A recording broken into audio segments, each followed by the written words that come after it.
Hello and welcome to the Xtra Edge, a sports analytics podcast powered by KINEXON Sports. Please like and subscribe on any and all of the platforms you prefer to listen to your podcast. I'm Dave Grzynski, and today we're talking with Dimitris Itoudis, who is one of the winningest coaches in the history of EuroLeague basketball. Not only has he won more than 70% of the games he's coached, he's also the youngest coach to ever reach 200 wins in the EuroLeague, but I'm just getting started. He's also won a couple of EuroLeague titles, took multiple teams to the Final Four, helped coach the Greek national team and Fenerbahce. He's the first Greek coach to win the EuroLeague with a foreign club, won 6 VTB United League championships, named EuroLeague Coach of the Year twice, and VTB Coach of the Year 4 times, was also named to the VTB Hall of Fame in 2022. And Coach, you get some of the credit for helping Giannis develop his games. The list of accolades for you is just never ending, and that's why I can't thank you enough for taking some time and joining us here on the Xtra Edge. Thank you, Dave. Thank you for everybody who's going to listen to us. Thank you, KINEXON, for your contribution as well. Well, Coach, I hear your path to coaching basketball is an unusual one. Your dad was a really good soccer player, and you started out playing soccer, but you left your junior soccer team because your hair was too long and was not in line with the coach's rules. So you decided to switch to basketball at a young age, and as they say, the rest is history. Can you confirm or deny that story? Well, I can only confirm because, that was one of my first setbacks in the sports career, if I may put it that way. So I decided, like subconsciously probably, not consciously, but I decided to fall forward, not to fall back. And, it can be the length of the hair, the why you're good enough or you're not good enough, but it cannot be the length of the hair. I was always looking at the why we do this drill, why we do that kind of combination, why and why. So I was just looking for the why. If you give me the why, then I can go through the walls. So it's also a karma. Pretty much the coach, which unfortunately is Slade coach of the soccer, that he pretty much pushed me out of the team in his way. He never said to me, that's the door, go away. But I decided to move to basketball, and he made a pretty good thing to me back then. So I am who I am right now, thanks to, basketball and all the teachers I had and all the associates and players that I work with. I'm blessed. And at the same time, so, I can express my gratitude into what the sports had gave me so far. Well, Coach, you have always taken this. You're taking this approach of looking at things differently, and then and turning it into a huge benefit. And this is why I was chomping at the bit to get you on this podcast, because here we talk about data and collecting data, sports analytics, and using the data to gain insights and take action. And I know that sometimes it's hard for people to understand all of it and how to use it and things like that. And so that's why I'm really interested to get your thoughts on this topic. So let's start with the data first. I've heard you say you trust the data, even during your coaching career. And I'm just wondering when your relationship with data started. When were you first exposed to data and analytics? Well, allow me to say that I'm long enough around. So as I said, and we used to say that if you're long enough hanging around the barbershop, sooner or later you're going to get your haircut. So I took my haircut. Related to the first topic in regards of the length of the hair. So I took the hair there. You see, now I don't have a long hair, so it's really short there. So he was right. He was looking ahead, that coach. And, pretty much I can say that it was too much of a job to do back then in late 90s. And I was using the VHS, and I had to produce the data with a lot of hours of writing statistics, subtracting, dividing, adding this, that, so I can get a paper of what is going on. So in the Final Four of 2000, when I was as the associate of head coach Željko Bradović in Panathinaikos, and we won the title in Thessaloniki, I had to scout 13 games of Maccabi to just, I could have done it with 3, but I wanted to get deeper and deeper. Why I'm mentioning the 13? Because, back then, to record in Europe at least, and I'm emphasizing Europe, I had to use 2 different VHS. But imagine, and for those that they are into and they're my age, they will understand completely that in order to make a video recording for presentation, I had to go and take one tape with a counter, what this pick and roll happened in 1 hour, 13 minutes, and 23 seconds. So go fast forward. Go to that certain counter, record this clip, rewind the tape back so you're getting 0. Now put the other tape where you see that pick and roll that matches. And again, what is this? 56. So why I'm saying that is a lot of hours, a lot of not sleeping nights, and and I was trying to see with my American friends what they're doing there. Back then, already in the United States, the computer, the laptop was a part of scouting and saving hours and hours of sleeping, resting your mind, and obviously work on the court.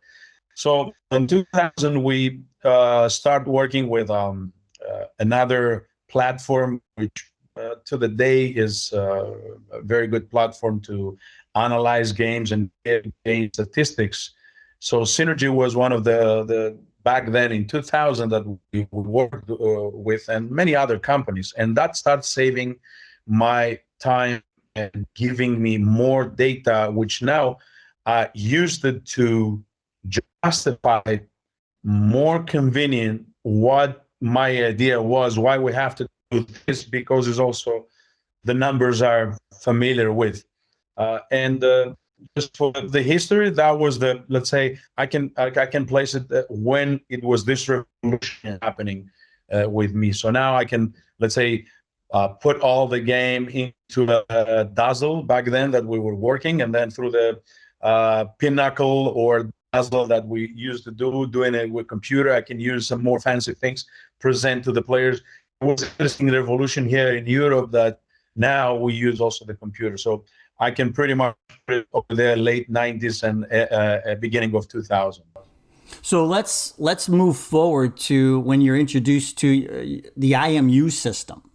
That's because from what I understand, that's what you're used to using, right? I'm just curious, like, what are your thoughts now comparing it to the old days? What are your thoughts on when you're using an IMU system now to collect data and then use that data?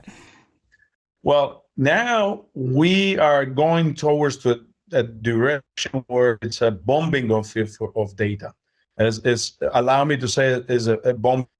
Now, when you're able to work with your associates and let's say address the KINEXON to the statistician guy, listen, we cannot go with this bunch of numbers to players, but hit me, allow me to use that word, like, inform me with all this data. Then we're going to decide what we're going to give one paper that has those hits, which are, let's say, highlighted, and we're going to go with the main things, what we want to do. Or we don't go with the players.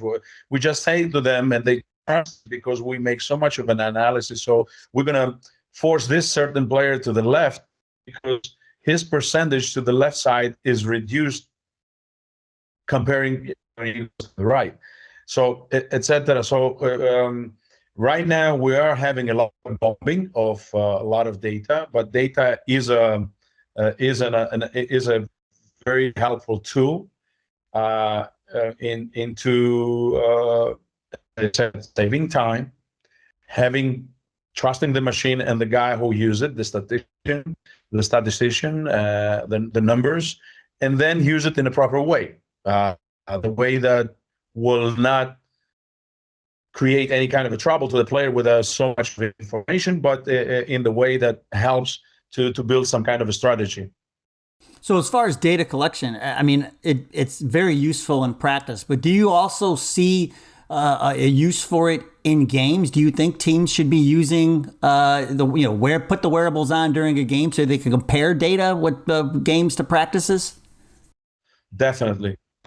There is what I used to do back in 2000 when I was giving tasks to my associates, to assistant coaches, is that, you're going to keep the effectiveness from the offensive rebound. You're going to keep the fast breaks, the deflections we have, what the rebound was producing, this and that box outs. And this during the timeout when you're going to be able, hey guys, great job. The team that just was scoring and producing, 10 points from offensive rebound, they're already in zero. So we're doing a great job on the box out. Or guys, that's very bad. This team, generates a lot from offensive boards. They already have 6 and score 8 points.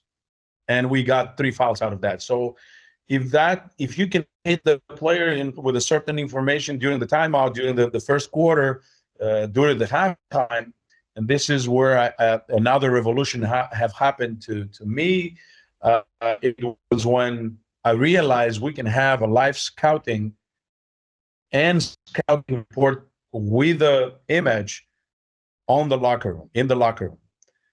Because now, and this is a fight, allow me to open a parenthesis, the idea was there. I also asked the EuroLeague why we don't use this, what other sports are using, and also NBA, that the assistant coaches are with the iPad. The substitution happens. The assistant coach goes and say, hey, listen, you did that great.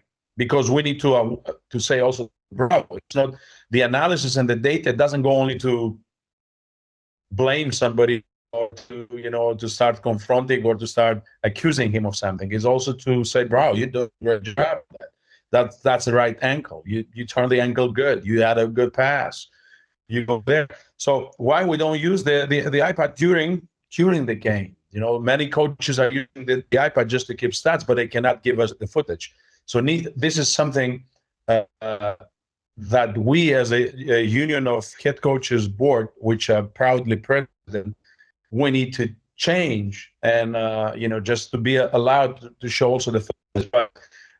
When we had to play a friendly game against San Antonio and Houston, back then it was the tour in United States with Panathinaikos. We played two friendly games, one with Houston Rockets and one with San Antonio. And with Pops, we were a little bit more close, and his relation with late Dusan Ivkovic and his relation with Željko and my relation. So we had a good, an RC Buford, and they helped us a lot and everything. So the game is over. Obviously, we lost the game. Doesn't matter. That's not important. From San Antonio, and Tomašević comes to me and says, on the halftime, Pops was very aggressive to the Argentinian big guy. I forgot his name. And I said, what do you mean he was very aggressive? He says he shows him a video where I kill him on the roll, the short roll, and the kick out. So, what do you mean? And then I start digging, and I got the info that they have a guy, actually 2 guys, that they're doing the job behind the scenes. They cut the clips, and then in the halftime, whatever the coach says can justify it with a picture too, because guess what? Picture never lies. So I brought that to Panathinaikos in 2005, and from that day, we have also a coach. I have, at least whenever the teams can support that, I have always had a coach that is behind the scene. He's cutting things, and we have also footage to support the criticism or the applaud for a great job we do on a halftime. So yeah, it's very important. Well, I'm surprised that more teams in Europe have not adopted this practice of using data as a tool to complement their coaching style, just from the standpoint of the grind of the season over there. Because not only are you have league games to deal with, but the guys playing with their national teams and things like that, and workloads. And do you find that having the data, and you kind of touched on it there a little bit when you're looking at the iPads and you made the substitution, at the right time. Does it help to manage player workloads?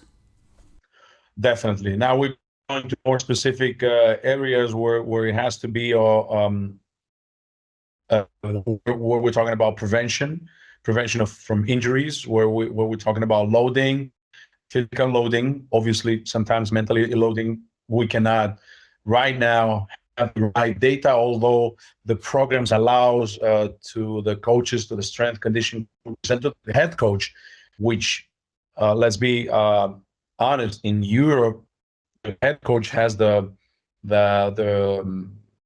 leading part of what he wants to add in his coaching staff. Obviously, the strength condition coach is very important, and he has to be, as it is now in the United States. Pretty much, the strength condition coaches decide who's practicing, who is playing, how much minutes they're playing, this and that. And I had the experience with Giannis and his group when they came with Milwaukee, because Giannis is an asset for Milwaukee. So I can agree more with them how they want to protect their asset. But at the same time, the national team coach, which I want to use the player. But when they say to me, this certain amount of minutes because the loading in his knee, blah, blah, blah. So I can understand that I can fully support that because it's based on data and the knowledge they have from a certain player. But we cannot go that much sensitive and replace the coaching talent, the strength condition talent. The players wish to the end of the day to give a little bit more to his team, because when I was not a big player. That's why I stopped, and I used to be a coach. That was my karma. But I remember myself twist my ankle, and my ankle was like this, and the coach says, "Wow, I'm gonna play." So what do you mean? Let me tighten it again. And I tightened it and I came back. After that, I was 2 weeks with the crunches, but I wanted to play the game. Now, with data, and when we can evaluate the loading and say, okay, this player, better to rest him a little bit because it shows a little bit red line into the hamstring, or based on the injury report and the fact that he's going through psychological difficulties because he's going through a difficult situation in his house with his friend, or because he's not playing well under the expectations. He's underachiever right now, so he's going through difficulties. Right, let's help him. Like we're helping him if we overuse him. So those are the things that now asking from my associates to come and challenge me and to come and inform me and to help me on how we can use certain players. Obviously, we cannot use the like, okay, now rest him totally, keep him out for 1 month, or let's find the right solution. The right solution is more acceptable from the head coaches because it's based on data.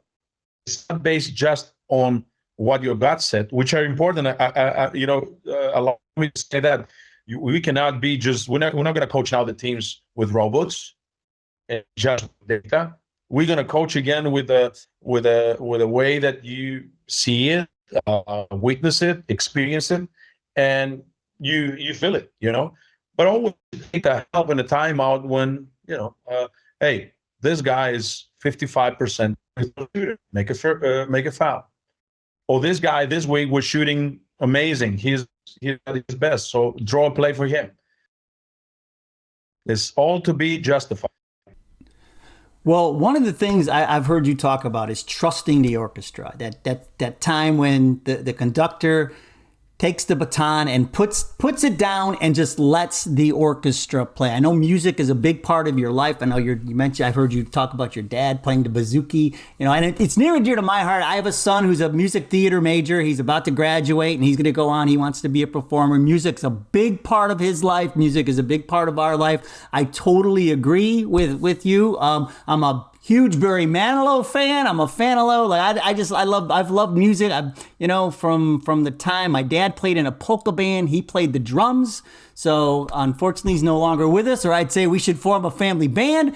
But I love that phrase, trusting the orchestra, especially when you apply it to data, because I think there are so many coaches who think that, you're going to have your assistant coaches or your strength and conditioning coach or your performance coach coming to you and telling you what to do. And that's not necessarily the case. You've kind of touched on that. So did you have these moments with data when someone comes to you and tells you what the data is telling you, and then you just have to say, okay, I have to trust the orchestra here and do what the data is telling me? Do you still have those moments? And I had the moments where what I said, listen, let me dose the practice for this certain player.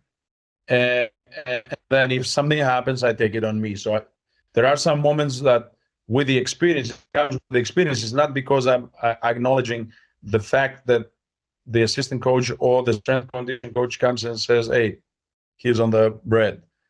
But there are many other cases that I say, okay, if my strength conditioning doctor, they're like this, and the physio, I don't touch the player. I touch the player, and I told them, and I coach them to bring me the players when they're at 100%. I don't want heroes. I don't want some kind of certain of heroism. I want the player to be 100% mentally and physically on the court.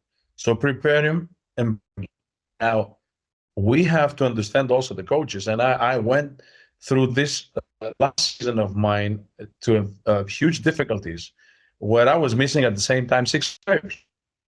And, when you're missing one, it's already a problem. When you're missing 2, it becomes a point. A bigger problem. when you're missing 3, it's already a case. I don't want to mention about the 4th. Yeah, you don't want to go there. So we understand that also the coaches are under the radar and they're with a gun over there. And, this we have 8 coaches getting fired. And, like sometimes you're also questioning, what should I trust? And it's not the data. The problem is not the data. It's also the way you're using certain things. It's also sometimes, you can't predict when a player walks to the parking, as I had this injury, and the next morning comes with his cuff cut it, and he had to undergo a surgery, or the player gets an elbow and all his jaw is out.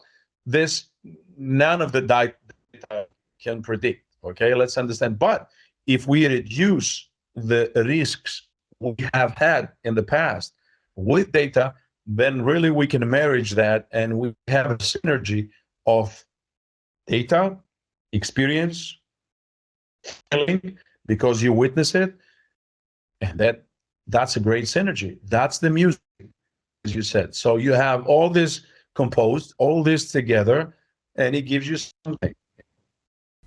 Is that what I'm trying to pinpoint? Because you've mentioned several advantages, whether it's saving time or helping to manage the workloads, or all of these different aspects. I mean, is there one advantage you think data has given you? And this is why you're such a good person to talk to about this, because you've done it before data and now you're doing it with data. But in all the time you've been using data, what do you think is the biggest advantage? And if it's time saving, then that's fine. But or is there one, or is it more than one? No, there's more than one for sure. There is no doubt that saving time means that when you're saving time and you're talking to a workaholic, it's not about me having less of work. No, it's, rest is also a part of work, because when you rest your mind and your body, then you go with more motivation, bigger motivation. You have hours of sleeping. When I was younger, obviously, I would not sleep until 5 o'clock in the morning, and then 5 o'clock in the morning, I'm in the practice with 4 hours of sleep, 3 hours of sleep, and I'm good to go. This constantly, it hurts your health for sure, and it hurts your efficiency it hurts your self-efficacy, first of all, and it hurts the efficacy of you being a coach or assistant coach or any kind of personnel. So it's more than one of the areas that data can help, but we cannot replace data with the human experience and talent. So data now is over here to justify us, to give us more certain areas, and to answer to your question, certain, yes, it was the data that says to me who to foul, how to do it, I force him over there. Is that player he drops down if I use him more in the third quarter and I load him there. So I rather not having on the third, but on the fourth quarter is going to give us everything. So this is also data, and also is the same time as experience. If the data comes over here purely just data, and I just blindly I accept all, then I don't have this, what I'm just saying, human talent and the human experience. So I think that the marriage and the synergy, as I said, is the best way. So, and yes, I do remember in different areas where I rest a player, where I use certain strategy defensively or offensively to make my to finalize my plan on how we're going to go on a certain game. Of all the insights you've gained over the years, using data, do you still think back to one particular moment, or do you still have like those aha moments where you get the data, coaches come to you, give you the information, and then you make that part of the strategy or the game plan, and then it works. And you go, man, if it wasn't for the data, we may not have been able to pull that off. Have you ever had any of those kind of moments? Well, I always, even though we try now, I did had those moments that, the numbers are talking and they're saying the truth. There is also a certain way to kind of lie to the players, the data, many times. At the end of the day, we have human bodies, certain talent play on the court. We need to use the data the right way, as also the artificial intelligence, because at the end of the story, I'm not gonna coach out there and say, okay, let me ask on my mobile now, hey, how should I do that substitution? And the artist said, no, you should not do this substitution because this guy, or yes, I gotta do it. Then we're gonna go to play the robot scene. Like, allow me. That's how it comes from my heart. I have huge respect to the mathematicians, to the statisticians, to the data guys. I want them with me. They're big part of my coaching job. They change my life towards to better. We have areas to develop certain collaboration in between those two, the synergy, as I call it, or the marriage. And yes, data are important. Yes, I need them. I recommend them to each and everyone to be a little bit more open mind. Listen more than talking. Listen, trying it, adopting, and being a flexible and in a certain way, try to put it in your system and see results. So that's my conclusion after so many years. Yeah, and I think you got to trust your gut. You can eliminate the gut. And what I heard you say that you actually accuse yourself of over practicing earlier in your career. I mean, do you think the data has helped you find that sweet spot when it comes to practice times? Definitely. If I would have had this kind of support based on numbers and also data that shows me and proves me that over practicing is bad, back then we were, and I was the one, I have to accuse myself, yes, because we were killing the players. And in A2 division, working with Philippos Thessaloniki, because also the court was one, and we had to share the practice times with PAOK, which was EuroLeague or dimension team, Aris, another European giant back then. And then we were Philippos. And then we had also the volleyball of women. So, we were used to take always the shitty hours. I'm sorry for my language. It's fine. Which means we worked at 8 o'clock in the morning, and then 3 o'clock it was my afternoon practice. And if I say now to somebody, I used to practice twice my players at 8 o'clock in the morning, then at 3. That's over practicing. That was really bad.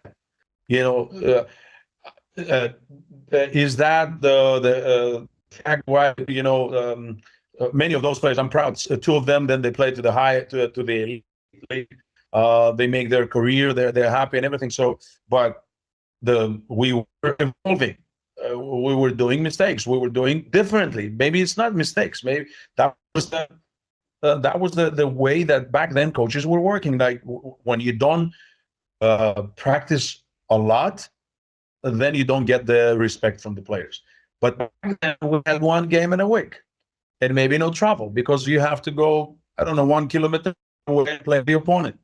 Or you sit in the bus and you go and play the opponent 30 minutes distance. Now it's a different loading. Now it's a different circumstances. Now we have so many games, adding the national team games, the player is exhausted. Now we are looking how we will rest the players, how the player will disconnect from basketball or whatever basketball means, and try to love it again, try to need it again back in if he is out of the basketball, not to lift his body. I'm not talking to lift his body completely off in the summer, but at least to unload a little bit and to disconnect.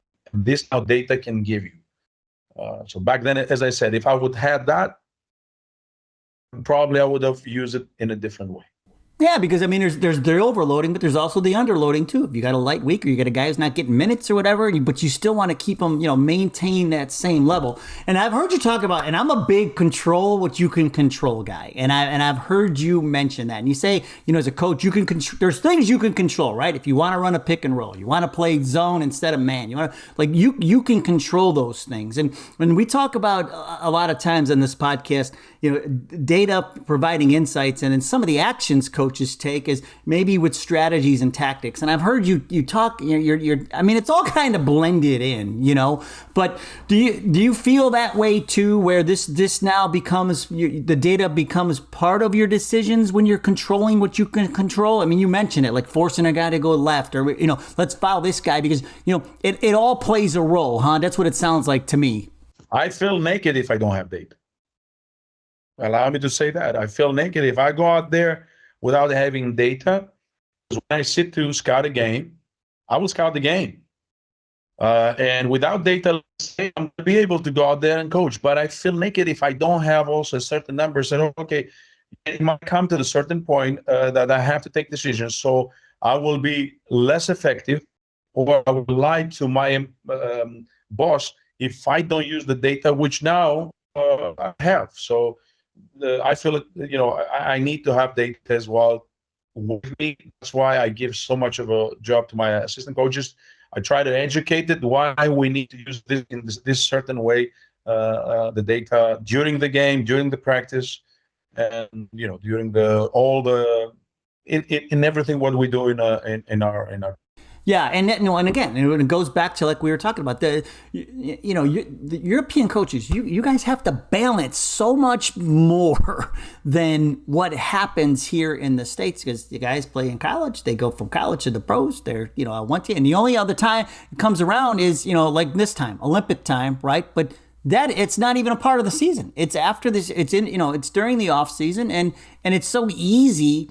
For these guys to fit in. But what I think is interesting that you talk about is the differences, and this is why I love the Olympics, because we saw when Greece took down Team USA, LeBron and everybody. because it is a different game, and there is a different style to it, and I really love to see that. I love to see our guys who are running gun up and down, chucking threes all day, going there, and all of a sudden now, you have to play, you have to get back to the fundamentals, and so that's what's always fun to watch for me. That's why I like about the differences. But I can just imagine the pressure that puts on you to try and juggle all that. A lot of pressure, and for the people that they are quite long enough into this sport and they love the sport, they're looking what is the next day, what is the next step, because we all have to be grateful to James that he came up with this brilliant idea, and this game that we all love now, it's also our profession, and we are having benefit out of that. If we could be the Naismith's taxation, I think that each and every one of us had to pay these taxes. So, but we can evolve. We can develop so many other things, so many other areas to be evolved. Well, if it wasn't for James Naismith and his peach basket, and you and your long hair, we wouldn't have you. And Coach, I can't thank you enough for taking some time and sharing your insights today on the Xtra Edge. Thank you so much, David. Thank you, KINEXON. Let's keep rolling, all right? I agree. Hey, if you know a great coach out there who's doing great things, winning games and doing it with sports data, we'd love to hear about them. We may even ask them to be a guest on the podcast. You can find us on Twitter and Instagram at KINEXON Sports, or look for us on LinkedIn at KINEXON Sports and Media. Remember, we want you to innovate the game by collecting the data, getting those insights, and turning those insights into action. We will see you next time.